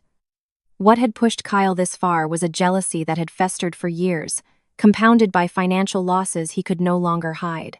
As I kept him talking, Chris listened intently to the background noise on the line. With his technical background, he recognized the sound of an old compressor and a specific pressure alarm characteristic of a decommissioned produce processing plant. The site was officially managed by Vance Consolidated but was no longer in active production. When law enforcement approached the plant, David and I were told to stay back. Through a crack in a door, I saw Lily being held in a break room, her hands tied with a cloth. She wasn't hurt, but her face was pale and her eyes were swollen from crying. Kyle was in the control room, holding a knife, with a can of gasoline at his feet. He threatened to burn the place down if anyone came in. David walked forward to a safe distance, saying he was ready to sign but needed to see his daughter first. Kyle dragged Lily out, repeatedly calling her a cons kid and saying her father had just gotten out and already dragged the whole family into a mess. David stood his ground, not responding to the insults. I could see his shoulders trembling, but his voice remained steady. He just said that all the mistakes belonged to the adults. A child should not be made to pay for them. Suddenly, Lily looked up, and through her tears, she shouted, "If my dad did something wrong, he takes responsibility for it. But he doesn't blame other people and run away like you do." Her words made Kyle freeze. In that instant, the power to the plant was cut. Chris had guided the team outside to the main breaker, while Mark had found a secondary entrance at the back. In the few seconds of confusion, Kyle was subdued before he could light the fire. David rushed forward and swept his daughter into his arms. At first, Lily was stiff, but a moment later she clung to her father's shoulders, sobbing uncontrollably. "Dad," she cried, "take me home." It was the first time in 5 years I had heard her call him Dad without hesitation. Kyle was taken away. In the control room, police found several old company seals, scanned images of David's signature, and documents related to Success Innovations LLC. He admitted to helping move the documents from Uncle Robert's house but claimed the original envelope was no longer in his possession. Howard Vance had sent someone to retrieve it on the very first night. I held Lily in the car. She kept a tight grip on her father's hand, as if afraid he would disappear again. Behind us, the old plant grew quiet. Kyle had been stopped, but the man behind him still held the most important piece of evidence. After Lily was brought home safely, I thought our family might finally have a night of peace. But the next morning, while my mother-in-law was still under observation at the hospital, Uncle Robert showed up unexpectedly. The authoritative air he usually carried was gone. His hair was a mess, his clothes were wrinkled, and his eyes were bloodshot as if he hadn't slept at all. In his hands, he carried an old canvas bag, tied shut with a rope. He stepped into the hospital room, stood silently for a long moment, and then suddenly knelt before my mother-in-law's bed. The entire room fell silent. Uncle Robert confessed that 5 years ago, he had accepted the envelope from Miss Miller. Inside were meeting minutes, printed emails, a list of assets that had been transferred out of Heartland, and documents showing that Howard Vance had been planning to poach clients long before the case became public. At the time, Robert was over $150,000 in debt from co-signing on Kyle's failed investments. Creditors were hounding him, and Kyle had secretly taken out a second mortgage on the family home. Vance knew all of this. He offered to clear the entire debt if Robert handed over the envelope and convinced the family not to hire a new lawyer or question any of the other partners. Uncle Robert said he did it to save the family home and keep Kyle out of trouble. But my mother-in-law just looked at her older brother with pained eyes. "You saved the house," she said, "but you sent your own brother to prison. What's the point of keeping a house if the family inside is broken like this?" He bowed his head, unable to answer. The bag he brought didn't contain the original envelope. After Vance got the documents, he took them that very night. What Robert had kept was a notebook detailing his meetings with Vance, the amounts of money he received, and the dates Kyle was sent to pressure Mark and Chris. He also had an old memory card. He said he'd removed it from his home security camera's recorder before Vance's people came back to wipe the data. The preserved footage showed Vance arriving at his house late at night with the black briefcase. It then showed Kyle receiving a bundle of cash, and Uncle Robert handing over the envelope. The image wasn't clear enough to read the documents inside, but it was enough to prove the meeting wasn't about a land deal as he had claimed. David stood by the window, listening to it all with almost no change in expression. Only when Uncle Robert said he finally came to his senses after seeing his own son resort to kidnapping Lily did David turn around. "You didn't wake up because your nephew lost 5 years," he said. "You woke up because your son is about to lose his whole life, but it's better late than never."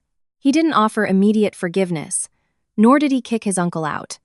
He demanded that Robert hand over the notebook and memory card and cooperate fully in clarifying every transaction. Uncle Robert nodded, his shoulders slumping as if he had just lost the last thing he was trying to protect. Just then, Vance began his public counterattack. A selectively edited video from the cold storage warehouse incident was leaked and spread through local online forums. In the video, viewers only saw David confronting Ethan, the parts where Ethan threatened Miss Miller and turned on the cooling system were cut out. Anonymous accounts started posting that my husband, fresh out of prison, was already back to extorting money, threatening his old partners, and fabricating stories to seize a $1 million asset. The rumors spread like wildfire. At Lily's school, a few parents started whispering. One even suggested to the administration that Lily be moved to another class, fearing her family's drama would affect other students. I refused to let her miss school. The next morning, David and I walked her to school as usual. Lily walked slowly, her hand gripping mine tightly. I bent down and told her, "You have no obligation to carry your father's burden, and you don't need to bow your head for things you didn't do." Fortunately, her homeroom teacher stood by her. A few parents, whose small farms had been helped by Heartland in the past, also spoke up, arguing that you can't use adult gossip to isolate a child. Amidst the betrayal of family, the fairness shown by people who weren't blood relatives was both a comfort and a bitter irony. Meanwhile, Miss Miller and Chris continued to sift through old data. Chris remembered that Heartland's system used to perform weekly automatic backups to a reserve server located at the very warehouse now managed by Vance Consolidated. We immediately requested that the data be preserved, but by the time investigators arrived, the warehouse was on fire. Vance claimed it was an electrical fire, but the alarm system had been manually disabled, and the main security cameras had been removed beforehand.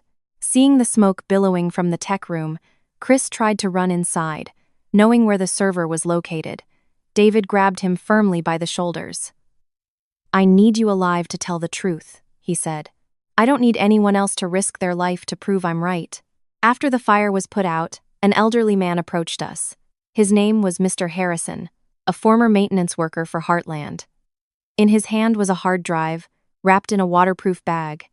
Mr. Harrison explained that 2 days earlier, he had seen strangers removing cameras and tampering with the electrical system.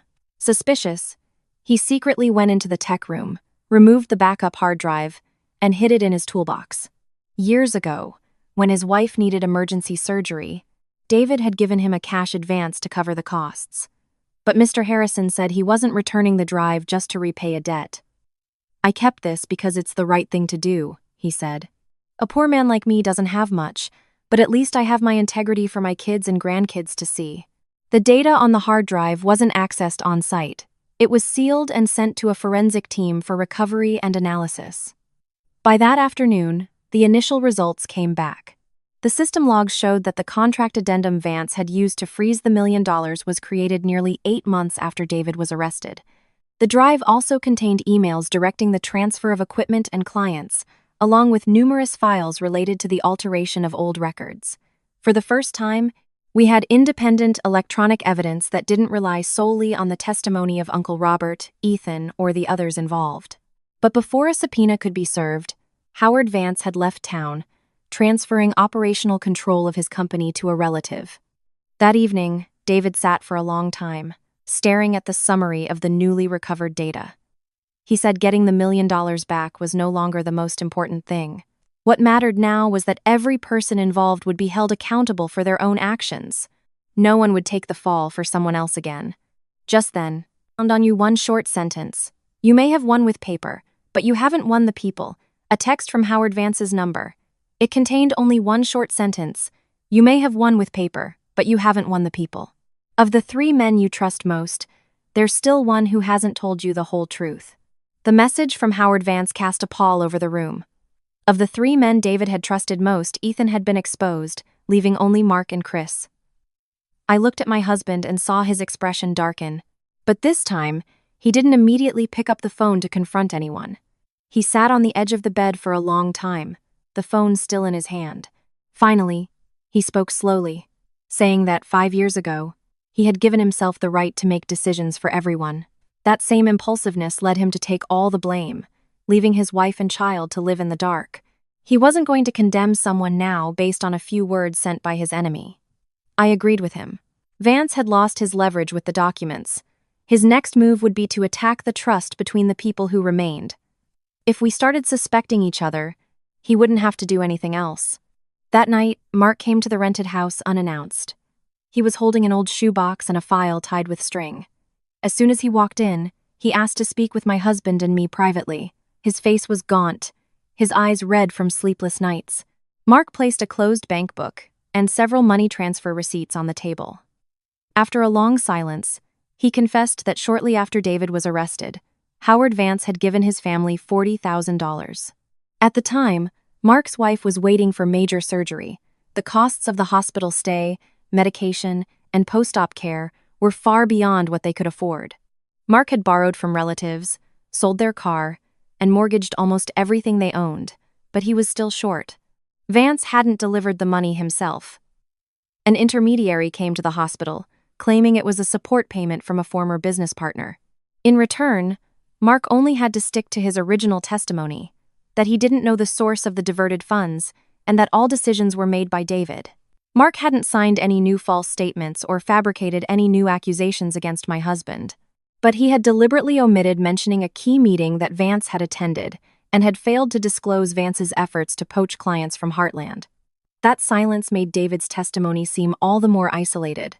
Mark kept his head down, his voice choked with emotion. He said that when he took the money, all he could see was his wife in her hospital bed and his 2 young children. He knew the money wasn't clean, but he couldn't bear to see his wife miss her chance for surgery. "You went to prison to save your family," Mark said, his voice cracking. "And I used your sacrifice to save my wife. For 5 years, I haven't known whether to call that gratitude or betrayal." I glanced at my husband. His hands were clenched tightly on his knees. I knew he was angry, not just because Mark had taken the money, but because in all his visits over the past 5 years, Mark had never spoken this truth. But David didn't slam the table or throw his old friend out. He just asked Mark to recount every meeting with Vance's people, the amount of money received, and any documents he had signed.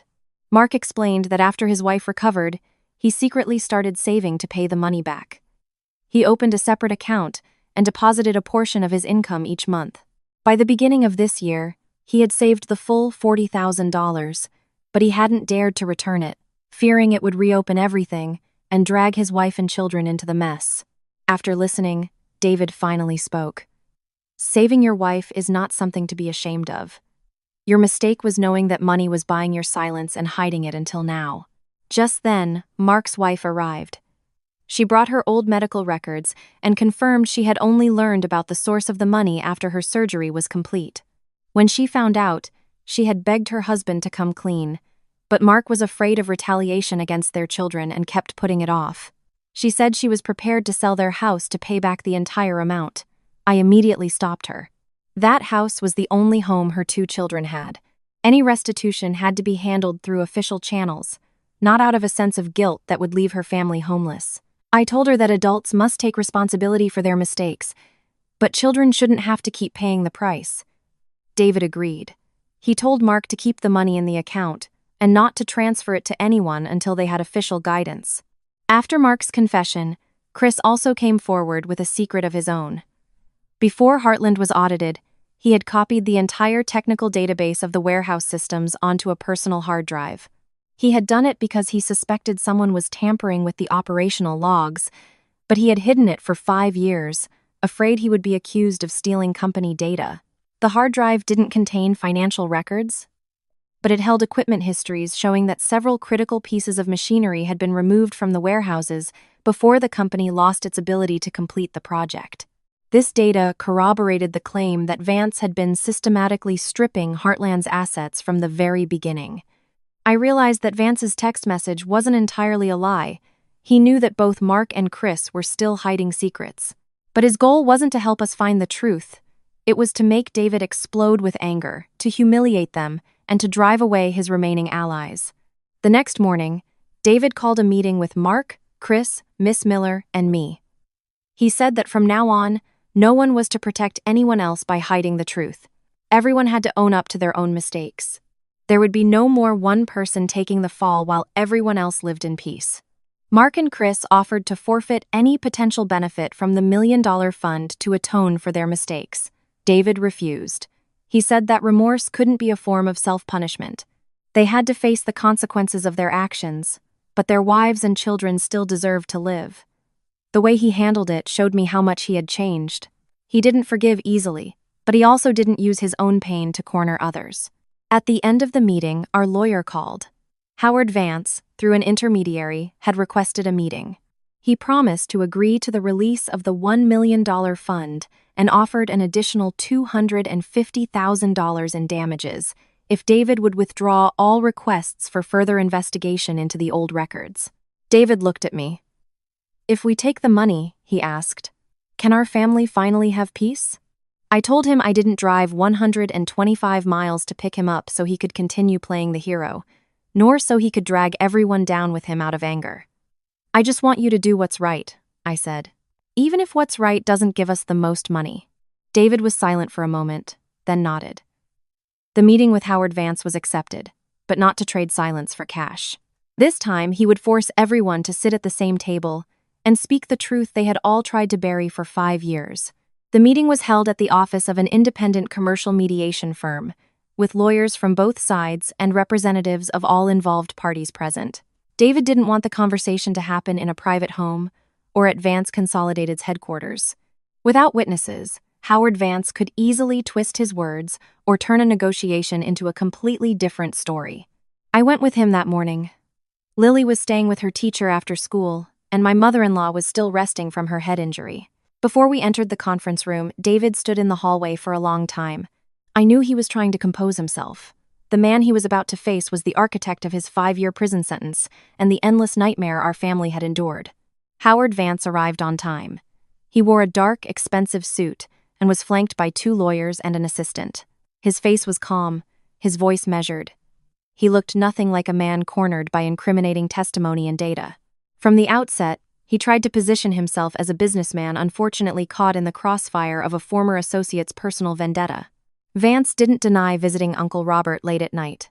However, he claimed the $150,000 payment was for a legitimate land and warehouse usage agreement. The envelope Uncle Robert gave him, he insisted, contained only the sales documents, not evidence related to Heartland. When David's lawyer presented the security camera footage and Uncle Robert's notebook, Vance immediately pivoted. He argued that a man who had accepted a bribe to hide the truth was not a credible witness. He then proceeded to attack Ethan, Mark, and Chris, suggesting they were all trying to shift blame to mitigate their own responsibility. Sitting beside my husband, I realized Vance wasn't trying to refute the evidence. His main goal was to paint everyone cooperating against him as a deceitful mob, each with their own selfish motives, none of whom could be trusted to tell the truth. Finally, Vance looked directly at David. He said that 5 years ago, no one had forced him to take all the blame. David himself had wanted to play the hero, to believe he was stronger than everyone else and could carry their burden. Therefore, his time in prison wasn't entirely the fault of others. The accusation struck at the heart of David's deepest regret. I saw his hand clench on the table. He had admitted to me many times that his biggest mistake wasn't just signing the transfer order, but unilaterally deciding to shoulder everything without asking if his wife and child were willing to lose him. Sensing David's hesitation, Vance pressed his advantage. He brought up Lily, saying that if David hadn't tried to be a hero, his daughter wouldn't have had to bear the shame of being a felon's child. He told me I had wasted 5 years of my youth because of my husband's arrogance. I was about to speak, but David gently put a hand on my arm to stop me. He was silent for a few seconds, then calmly replied that he acknowledged his past mistake of deciding for others.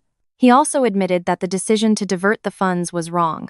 But, he added, my mistakes don't turn forged documents into real ones, nor do they erase the fact that assets and clients were systematically stripped from Heartland. The atmosphere in the room shifted.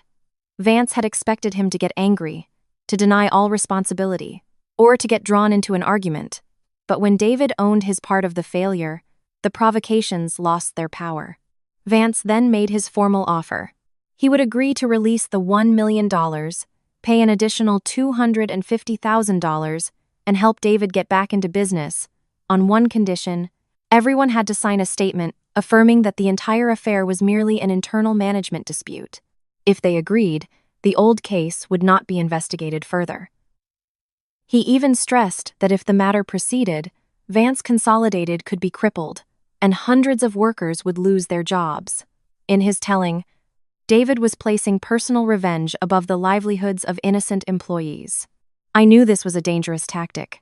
My husband had always cared deeply for his workers and feared seeing innocent people suffer.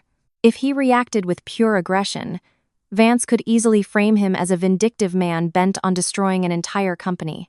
But David didn't fall into the trap. He said the executive's misconduct must be separated from the company's legal operations. Personal assets, fraudulent transactions, and the individuals directly involved needed to be investigated. However, the salaries, benefits, and jobs of uninvolved employees must be protected. I want the people who did wrong to be held accountable, David stated clearly. I don't need to see your employees lose their jobs to feel satisfied. His answer silenced even the lawyers on the other side of the table for a moment. Then, Uncle Robert stood up. He confessed to taking the money, hiding the envelope, and pressuring the family to drop the investigation. He didn't ask for his responsibility to be erased, only that his wife and other children not be punished for the mistakes he and Kyle had made. Ethan also confirmed that he was the initial informant, driven by jealousy, and was later manipulated by Vance. Mark and Chris, in turn, admitted their failures in their past testimonies. No one continued to lay all the blame on David. With each person taking responsibility for their actions, Vance's narrative that they were all conspiring against him began to crumble. He lost his composure, turning to curse at Ethan, calling him a backstabber, and then blurted out a threat to make his family's life a living hell. The threat, made in front of multiple witnesses, revealed his habit of using people's families as leverage. Near the end of the meeting, Miss Miller presented the file creation timestamp analysis. The data proved that the addendum used to freeze the $1 million was created 8 months after David's arrest. Vance still denied it, claiming the server could have been hacked and demanding a full forensic examination. David agreed immediately. He even suggested that if any assets were to be frozen, it should only be those directly linked to Vance personally, leaving the employee payroll and benefits funds untouched. This stance started to change the opinion of some Vance Consolidated employees who were following the case. Right after the meeting, a female administrative assistant from Vance's company voluntarily provided copies of vehicle logs and a list of people who entered warehouse #3 on the night the envelope was taken. The list clearly named Kyle, Ethan, and Howard Vance's personal driver. As he was leaving the mediation office, Vance no longer looked as confident as he had when he arrived. However, before getting into his car, he sent a private text message to my phone. "You may have your husband back, but you might not have your family.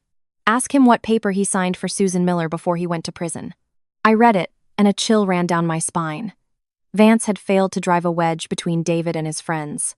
Now, he was trying to sow suspicion between my husband and me. On the way home, I didn't mention the text right away. I kept the phone in my purse, telling myself it was just another divisive tactic. But the more I stayed silent, the louder the question in my head became. What paper had David signed for Miss Miller? Why was someone outside the family entrusted with such critical documents? That night, after Lily was asleep, I showed the phone to my husband. I didn't beat around the bush, or secretly check his things, or call Miss Miller first. After everything that had happened, I knew that if we started keeping secrets from each other again, Howard Vance wouldn't have to lift another finger. David read the message and was silent for a long time. His silence made my heart grow cold. Finally, he admitted that before his arrest, he had signed a document directly related to the $1 million fund. "Did you sign the rights over to Miss Miller?" I asked. He shook his head. The document was a commitment to distribute the funds after the sale of his Tri-State shares was finalized. According to the agreement, $600,000 was allocated for me and our daughter. $250,000 was to be used to settle outstanding obligations to partners, employees, and families who had suffered losses when Heartland collapsed. The remaining $150,000 was to establish a relief fund for former employees in case the company could not be revived. Miss Miller was not to receive a single dollar. She was merely the overseer, responsible for holding the original document, verifying payments, and ensuring the funds were not used at the discretion of a single individual. I was both relieved and choked with anger. So, the $1 million wasn't a secret between my husband and another woman. But for 5 years, he had known we were struggling and never told me that this asset was being held for us. He explained that at the time of his arrest, everything was in chaos. Creditors were harassing our relatives, and company files were being tampered with. He was afraid that if I knew about the money, people would pressure me to sign it away, use our family name to claim it, or drag me and Lily into endless legal battles. I looked at him, unable to fully accept his reasoning. "You always think hiding things is protecting people," I said. "But the person left behind has to live in the dark, being insulted by everyone, not even knowing what they're holding on for." David didn't argue. He admitted that his habit of making unilateral decisions, of shouldering every burden, and thinking he could endure it all for everyone else had played a part in leading our family to this point. He thought he was shielding us, but in reality, he had stripped me of my right to know and to choose alongside him. The next morning, Miss Miller brought the original document. It was dated before David's arrest, bore his signature, was notarized by a law firm, and had all the related appendices. The content was exactly as he had described. There were no clauses granting her any assets. I held the document, ashamed that I had let Vance's words make me doubt her. I apologized to Miss Miller. She just gave a sad smile and said that for the past 5 years, she'd been called an accomplice, a money hoarder, and her boss's mistress, so one more suspicious glance didn't surprise her. Her words made me feel even worse. I told her that just because someone is used to being wronged doesn't give others the right to suspect them at will. Miss Miller didn't blame me. She just said the most important thing now was for our family not to fall into the same trap Vance had set for everyone else. That same day, we made a formal agreement. When the $1 million was released, its use would be public and subject to independent oversight. David would not have the sole authority to make decisions as he had in the past. A committee consisting of me, Miss Miller, our lawyer, and a former employee representative would review every expenditure. My husband agreed without hesitation. Perhaps for the first time, he understood that transparency wasn't about others not trusting him. It was about protecting everyone from well-intentioned but unchecked decisions. Meanwhile, there was a breakthrough in the case of the forged power of attorney.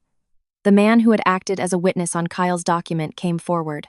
He was a former Heartland employee who now worked at Vance Consolidated. He confessed that Kyle had paid him to certify that a scanned copy of an old signature was a new wet ink signature. He also provided text exchanges in which Kyle repeatedly pushed him to finalize the money transfer before David's release date. According to the messages, Howard Vance was fully aware of the exact date the account would become eligible for release. They had planned to use the $1 million to cover a shortfall at Vance Consolidated and to bail out a real estate project Kyle had over-leveraged himself on. So, Kyle's greed wasn't just born of jealousy. He had dug himself into a financial hole, then dragged his father into a cover-up, accepting bribes and forging documents to save himself from his own bad decisions. When he learned his son could face serious charges, Uncle Robert came to David. His usual stern demeanor was gone. He repeatedly begged David to drop the charges against Kyle. David didn't refuse outright. He said the family would confirm that Lily was not physically harmed and would not seek excessive damages. But he could not ask for the charges of kidnapping, threatening a minor, and forgery to be erased. "I won't push him into a corner," David said. "But I can't teach my daughter that being family means you get a pass for everything." Uncle Robert sat in silence for a long time. Finally, he nodded, agreeing to submit additional documents and cooperate in making restitution instead of continuing to find ways to shield his son. A few days later, the escrow company notified us that the $1 million fund was eligible for release, its legal origin having been preliminarily verified. I thought David would be happy, but he just stared at the notification for a long time. "When I was in there," he said, "I thought that with money, I could get everything back. Now I realize money is easier to get back than the trust of your own wife and child." I didn't reply, because I knew the money had returned, But what our family had lost over the past 5 years couldn't be healed by a single bank transaction. After the $1 million fund was confirmed, the cases against Howard Vance, Kyle, and others directly involved in the forgery were officially separated for prosecution. Our family no longer had to hunt for scraps of evidence on our own. The materials Uncle Robert provided, the testimonies from Ethan, Mark, and Chris, and the data from the hard drive Mr. Harrison saved, formed a clear and coherent chain of events. Vance was identified as having directed the forgery of documents, concealed transactions, and interfered with asset records to seize control of David's funds. Although he had transferred operational control of Vance Consolidated to a relative, his personal liability could not be erased. David's main concern was ensuring that innocent employees were not caught in the fallout. Through his lawyer, he requested that all payroll funds, benefits, and legal contracts with workers be separated from the assets tied to the leadership's misconduct. As a result, Vance Consolidated's operations weren't completely halted, and most employees kept their jobs. David said he wanted the guilty to pay the price, not for hundreds of families to lose their livelihoods just so he could feel vindicated. Kyle had to face charges for the forged power of attorney, his role in moving documents, and for kidnapping and threatening Lily. The grand investment schemes he had boasted about were exposed as failing ventures. The house used as the address for Success Innovations LLC had been mortgaged multiple times, and the warehouse project he wanted David to invest $400,000 in was nowhere near being approved. Kyle had thought that getting his hands on the $1 million would solve all his problems, but his greed only brought all his debts and fraudulent activities to light. The more he tried to run, the deeper he sank. Uncle Robert could not escape accountability either. He had to answer for accepting bribes, concealing evidence, and pressuring witnesses. He voluntarily paid back the remaining portion of the money, selling a piece of land he owned personally, refusing to touch the family home. After the ordeal, he resigned from managing the family's finances and affairs. The relatives who had once blindly followed his lead now demanded that all contributions be publicly recorded. The authority he had once wielded was gone. Ethan was held responsible for the kidnapping of Miss Miller, using forged documents, and his role in moving the files. However, his cooperation in exposing Howard Vance's role was taken into account. Before the legal process concluded, David met with him one last time.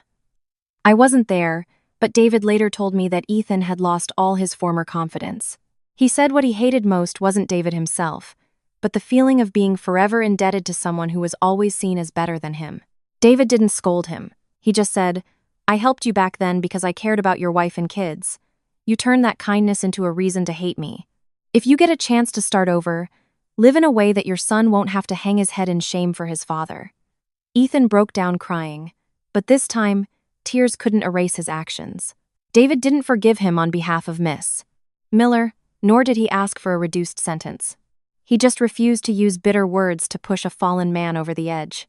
Mark and Chris also had to accept their share of the blame for their poor business decisions and false testimonies. They were no longer seen as entirely innocent victims, but they also no longer let David stand alone. When the $1 million was released, our family followed the distribution plan exactly as it was written. $600,000 was for me and Lily. I put a portion into a college fund for her and invested the rest in secure, long-term accounts. I didn't buy a bigger house or a new car. After 5 years of counting every penny, I understood that having money didn't mean you had to prove to your relatives that your life had changed. $250,000 was placed in a supervised account to settle outstanding debts. The first person we invited for reconciliation was a woman who ran a packaging supply company. She had lost over $50,000 when Heartland collapsed. She looked at David for a long time. My husband didn't claim to be a blameless victim. He admitted that his decision to sign the fund transfer had put her business at risk, even if others had conspired to bring the company down.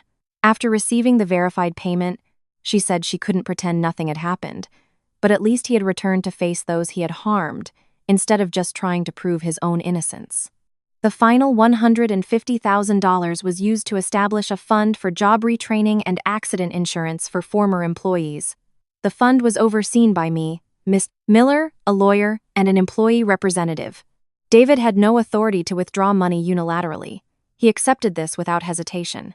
He said that after everything, one person's good intentions could never replace a transparent system. When news of the fund's release spread, relatives began to visit again. Some asked for loans, some for jobs, some for business partnerships. One even criticized David for being generous to outsiders while being cold to his own family. He received each of them politely, never mentioning how they had turned their backs on us, but all requests had to be submitted with a formal proposal, a clear purpose, and a viable repayment plan. He said, "I won't abandon family in hard times, but I won't use my wife and daughter's money to buy a good reputation in the family." My mother-in-law took out the gold jewelry she had saved for years, intending to sell it to contribute to the restitution. David firmly refused. He told her to keep it for her medical needs and to live out her years in peace. "My mistakes are my own to fix," he said. "Being a good son doesn't mean taking my elderly mother's savings to patch up my own failures."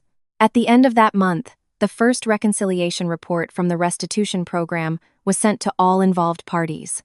Every expenditure was documented and signed off on by the Oversight Committee. For the first time in years, money was no longer in the hands of one person, to be decided by emotion, pressure, or family promises. I watched David review each page and saw that he was no longer the man who believed he had to carry the world on his shoulders. He had learned that dealing with people wasn't about pleasing everyone, nor was it about using money to settle scores. It was about knowing who needed help, who had to be held accountable, and which boundaries could never be crossed. After things began to settle down, David didn't return to an executive role as Mark and Chris had offered. 5 years away from the industry was too long. The market had changed, regulations were different, and he knew he couldn't step right back into the same position that had led him to make a catastrophic mistake. He took a job as an operations supervisor at a small packaging plant co-owned by a few former employees. It wasn't a glamorous job, and his salary was the same as everyone else's. He arrived early to check the machinery, worked alongside the crew in the afternoon to organize shipments, and spent his evenings studying new regulations for cold storage and transportation. He didn't hide his past, but he didn't recount it like a war story either. When asked, he would simply say he had made a bad decision, had been burdened with the blame of others, and was now trying to fix the part of the damage that was his to own. Lily started calling him Dad again, but the distance between them couldn't be erased with a single hug. Some mornings, he would make her breakfast, and she would only take a few bites before rushing off to school. Some days, he would wait for her at the school gate, and if she saw her friends, she would pretend not to notice him. He didn't blame her. One time, he went to her parent-teacher conference without telling her. When Lily found out, she was furious, slamming her bedroom door and shouting, "You just got back, and you already want to control everything." The old David might have thought she was being disrespectful or ungrateful, but this time, he stood outside her door for a long time before gently apologizing. He said he had missed so much of her life that he had no right to expect her to instantly get used to his presence again. From that day on, he asked her permission before going to her school, checking her homework, or taking her anywhere. That patience didn't yield immediate results, but little by little, Lily began to change. She asked him to fix her bike, to help with a math problem, and gradually, she started telling him about things that had happened while he was away. Some of the stories made him bow his head in silence for a long time, especially when she told him about being called a cons kid by her classmates. One evening, Lily asked him why he didn't just tell the truth back then so everyone could have shared the blame. He replied that at the time, he thought taking it all himself was the best way to protect everyone else. But now, he understood that protection through secrecy can hurt just as many people. He didn't advise her to be noble or self-sacrificing. He just told her, "In the future, if you love someone, don't take the blame for their mistakes. True love is facing your own share of the responsibility together, not having one person disappear so the rest can pretend nothing ever happened." The relationship between David and me couldn't just snap back to how it was before. 5 years apart had left too many empty spaces. I had gotten used to making all the household decisions myself, while he still had a habit of keeping quiet and trying to handle things on his own. Once, he planned to use some money to help Mark's family without discussing it with me. When I found out, I didn't get angry like I used to. I just asked him to sit down and explain. He immediately stopped, brought out all the paperwork, and we went over it together. He told me he wasn't asking me to forget the past 5 years. He just wanted to live each day honorably so that I could decide for myself whether to trust him again. I didn't promise to forget. I didn't say all the wounds had healed. We agreed to go to family counseling, to learn how to voice our fears and listen without judgment. For us, reunion wasn't about returning to our old life. It was about building a new one together. After taking responsibility, Uncle Robert stepped down from his role in family affairs. When he fell seriously ill once, David still sent money for his medication through my mother-in-law. I asked him why he would help a man who had hidden evidence and sent him to prison. He said that helping him because he was sick didn't mean what he did was right. There are boundaries you must maintain, but your heart doesn't have to turn to stone. Kyle also had to pay the price for his actions. Our family didn't push for a harsher sentence, but we didn't intervene to help him escape responsibility either. Later, Kyle sent a letter of apology to Lily. She read it, folded it up, and said she wasn't ready to forgive him. I told her she didn't have to force it. Forgiveness isn't an obligation. What's important is not to let hatred linger so long that it turns you into someone just like them. Miss Miller continued to oversee the Employee Support Fund. Mark and Chris worked under a more transparent system, where major decisions required multiple approvals. Mr. Harrison was hired as a paid technical safety consultant. David didn't call it repaying a debt. Because, as Mr. Harrison said, what he wanted most wasn't a reward, but a chance to work in a place that valued decency. 1 year after David's release, the small packaging plant was stable, providing regular employment for over 40 people. At the year-end meeting, he didn't sit at the head table. He chose a seat in the audience and, as the employee representative, presented the financial reports and new plans. That evening, our family had a small dinner. None of the relatives who had only appeared when they heard about the $1 million were there. There were no boasts about who had won or lost. It was just my in-laws, Mark, Chris, Miss Miller, Mr. Harrison, and a few others who had stood by us through the hardest times. Lily unexpectedly took the gray wool scarf from her closet, walked over to her father, and wrapped it around his neck.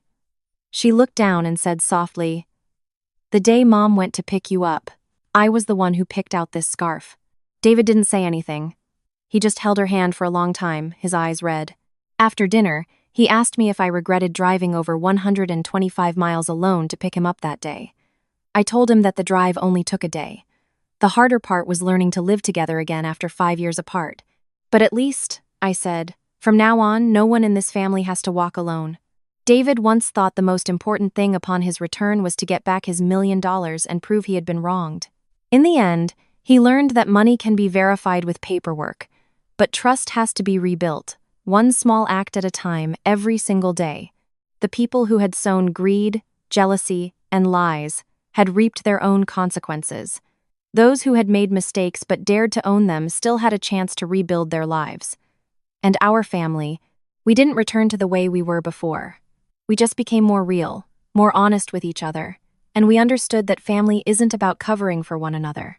It's about when one person falls, the others don't turn their backs, but they don't let them keep walking down the wrong path either.